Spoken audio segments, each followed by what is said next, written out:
នៅពេលដែលអ្នកពាក់អាវក្រោះដៃក្រង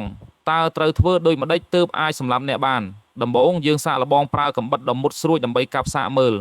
ទៅវាហាក់ដូចជាមិនអាចធ្វើឲ្យអ្នករបួសបានទេសូម្បីតែអាវក្រោះក៏មិនមានស្នាមអ្វីដែរអាវក្រោះដៃក្រងគឺជាប្រភេទអាវក្រោះទន់ដែលមានតម្លៃថ្លៃខ្លាំងនិងចំណាយពេលធ្វើច្រើន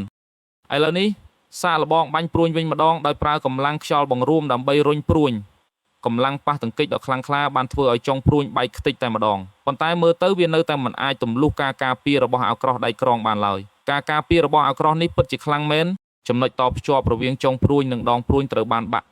នៅពេលបើកអាវក្រោះមើលយើងឃើញថាចុងព្រួញត្រូវបានរារាំងទាំងស្រុងប៉ុន្តែអ្វីដែលនឹកស្មានមិនដល់នោះគឺកម្ទេចដងព្រួញដែលបែកបានបង្ករបួសដល់អ្នកក្នុងករណីនេះការចង់សម្លាប់អ្នកគឺនៅតែមិនទាន់ប្រកាសពជានៅឡើយទេសូម្បីតែនៅលើអាវក្រោះក៏មានស្នាមឆ្កូតតូចមួយតែប៉ុណ្ណោះបើព្រួញមិនបានផលទេចុះបើប្រើអាវុធវាយបំបែកវិញតើវាយ៉ាងណាដែរបើគ្មានការការពារពីអាវក្រោះទេអាវុធវាយបំបែកអាចទម្លុះខ្លួនអ្នកបានយ៉ាងងាយស្រួល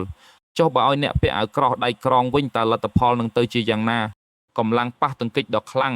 បានធ្វើឲ្យរាងកាយរបស់អ្នកញ័ររន្ធត់ការខូចខាតលើអាវក្រោះគឺស្ទើរតែគ្មានទាល់តែសោះមកមើលរាងកាយរបស់អ្នកវិញតើវាទៅជាយ៉ាងណាហើយអ្នកគ្រាន់តែរងរបួសស្បែកខាងក្រៅបន្តិចបន្តួចប៉ុណ្ណោះប៉ុន្តែតាមមើលកម្លាំងបុកមិញនេះបើទោះជាមិនស្លាប់ក៏ប្រហែលជាត្រូវក្អួតឈាមនិងរបួសក្នុងធ្ងន់ធ្ងរដែរ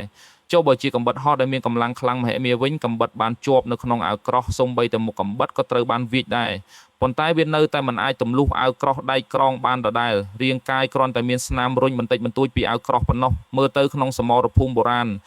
អាវក្រោះដៃក្រងអាចការពារសាកសពអ្នកឲ្យនៅពេញលក្ខណៈបានយ៉ាងងាយ